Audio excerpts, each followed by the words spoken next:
You guys absolutely loved my last video I did where the Specialized Tarmac bicycle was stolen from our bicycle store. So I figured why not do one more, and my last one I promise you guys, but why not end it with the absolute beautiful Lance Armstrong Trek OCLV 5500 that was celebrated for his Tour de France 1999 win. If you guys did not know, we were a Trek Giant and Specialized dealer back then. It was a United States Postal Service team, a United States rider, and Trek was also made in America. So this bicycle brand was hot during that time. It was selling like crazy. Lance was over there whooping Europeans, French, everyone out there, and he was just dominating. So when this bicycle came out, we went ahead, or my father at the time purchased this bicycle to go ahead and hang up in the store just to have as a trophy piece with no intention of selling this bicycle. But what happened was the absolute crazy amount of coincidence that could have ever happened.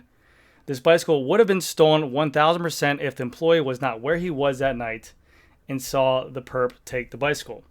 And the perp who took the bicycle, it's a twist. Well, I'll leave it to that. So we'll start off here. The bicycle was a 1999 Trek OCLV, and it was hanging from our storefront up pretty much by the cash registers. And we used to do this all the time where they hang from the ceiling just for a beautiful, beautiful piece of work, or a beautiful piece of artwork as well. Also, along with it was this absolutely beautiful gold Giro helmet that Lance was always wearing during his reign of terror in Tour de France. And by the way, quick side note, Lance Armstrong is the absolute GOAT. I know there's obviously the drug allocation or just the doping and stuff like that, but the man won it 7 times against people who also admitted to doping as well and also recovering from cancer treatment. You don't just win it. It's not just a one-day race. The man dominated it, okay? Over and over and over again. Absolute unit. Shout out to Mr. Lance Armstrong himself. So, I'm going to show you guys a quick little piece where the bicycle was shown at. The perp basically took a brick to the outside of our store, through the window, and then was able to make his way in and see the bicycle. Now again, this bicycle was from 1999 when he won it. The time that this stealing took place was 2006. So this has already been time for Trek to dominate, Lance Armstrong to dominate. So there's already this kind of like premeditated knowing of this bicycle was worth money and was going to be worth money. So this is why the perp had his eye on this bicycle. We did not have video cameras of him actually coming into the store to stake it out, but obviously he knew what he wanted and it was a beautiful piece of work. So I'm going to show you guys exactly where it was hanging from. Hold on one second. This is me from the past. Let's go ahead and take a listen. So I'm going to paint you guys a picture of how it actually went down inside the store because we actually still have the damaged place where the bike was hanging when the thief broke in and stole it. So the bike was hanging right there, and you guys can tell because of the crossbar that was actually ripped down. The guy just basically threw a brick through the window, ran and took it. Beforehand, this was all glass, the doors. We have hurricane-proof shutters now outside of there, but the thief walked by to the door, threw a brick through the window, gained access into the store. With that being said, he broke inside. He knew exactly what he was looking for. He walks right through the door of the hallway. The Trek OCLV, I think it was a 5500 of the Lance Armstrong edition bicycle, was hanging right here. As you guys can see, still the metal crossbar is missing. Where the bicycle was hanging alongside the gold Giro helmet as well. That was what he was wearing or sold with the kid as well. Yanked down the bike with the helmet, walked it right back out here, through the door, and proceeded to leave right out the door and started making his way down this way. Holy cow. What a great storytelling. So as you guys can see now, this is present day of our store, and we have the upgraded hurricane-proof protection so that way no one can do this anymore. So, how might you guys think that this happened? It was late at night. It was after store hours. It was 7 p.m. Oh no, sorry. Our store closed at 7 p.m. At this very moment in time that this bicycle was being stolen was right around 10:30 or 11 o'clock at night. One of our best employees ever that's still there to this day was driving to the beach with his girlfriend at the time that he's now married to. They were going there just to go ahead and watch the moonrise, whatever it is you guys do on the beach at that time of night.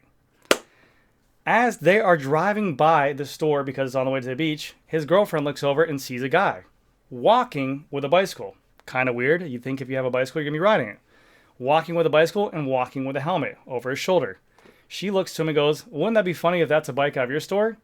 He laughs off for a second, takes another look, sees exactly what bike is, and he goes, holy cow, that is a bike. He tells her exactly what to do. He goes, let me out right here. He gets on the phone immediately with 911, starts to call them. He goes ahead and starts to chase the perp down the street. So basically comes out here, he sees him. As he's driving by here at this time, the perp's right around here. They start going. He gets out, chases him down the street. Down the street. He's yelling at him, seeing him. At this point, he still can't make out who he is. He can just see he's baggy clothes, whatever, is running with the bike. He's going right to where he parked his truck, which is still to this day a dry cleaner, which is now for sale. This is where I film my videos at.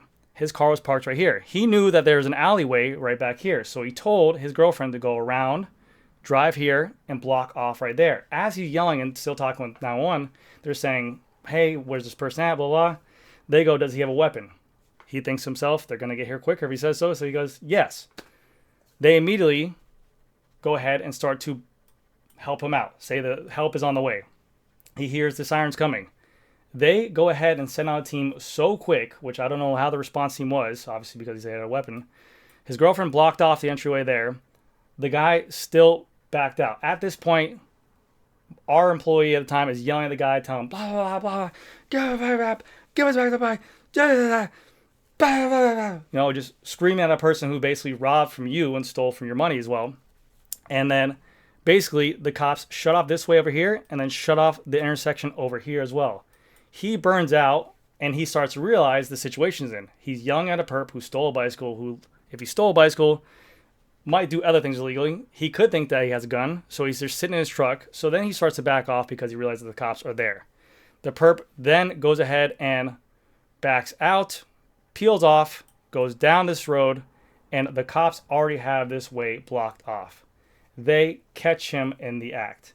But just think about that for just 1 second, the coincidence of that is. Literally, if he was not driving to the beach at that exact time, that person would have got away with this bike 100%. It was just a glass window broken. He was about to get to his truck. No ifs, ands, or buts about it. That bicycle would have been gone. We could have obviously got back later on, but it would have been a whole day or two or whatever the case might be. And this was 2006.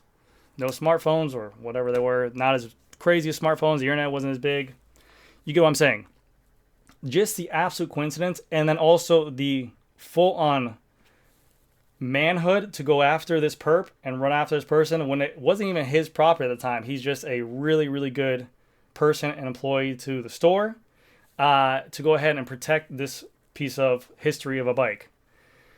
That being said, he has to go down to the then said police station and they start to get to talking. Come to find out, he gets the name for the person about the bike as well. We were able to retrieve the bike, retrieve the helmet. It was an old customer of ours that purchased a Le Mans bicycle from us. So he might just be a super Lance fan because of the Le Mans bike and also taking this bicycle as well. But he obviously knew what he wanted. That being said, that customer, I believe, got a sentence of over 10 years or over 15 years in jail for that crime. At the end of the day, that employee was able to retrieve the bicycle product, retrieve the helmet. He had to go back to the store that night. He waited there with the owner as well, my father. They had to stay overnight because of the fact that the door glass was broken, so that way no one else stole anything, so they slept inside the store. And to this day, my dad still has this gold helmet at his house, and the bicycle, he sold it. He ended up selling it. I know, dude. I can't believe it either. He ended up selling it to someone who was a super fan for a stupid amount of money. I think like around 2012 or 2014. It's a beautiful piece of history. But what are the chances of that story happening? I'm still blown away to it every single time he tells me that if he wasn't driving and if his girlfriend at the time didn't say he would just pass off. I don't even think he was looking at it. He wouldn't even pay attention. But just the full-blown coincidence of that they were driving by the store at the same time that the gentleman is walking again with a bicycle. He should have been riding it. It's late at night anyways. But walking with a limited edition bicycle and helmet in hand, not wearing it, it all played out in the end really good. So anyways, guys, that's going to do it for the story. Let me know what you guys think if you guys enjoy this series. I'm done with these kind of series. It's fun to talk about. You guys seem to like us getting stolen from. But shout out to the man who went ahead and saved the perp from doing that. No names will be disclosed. And he is a really good man. And shout outs to this beautiful piece of bicycle history that is still to this day one of, hands down, the best paint jobs out there. Anyways, guys, that's going to do it for this video. Thank you again so much for watching. I'll see you guys in the next one.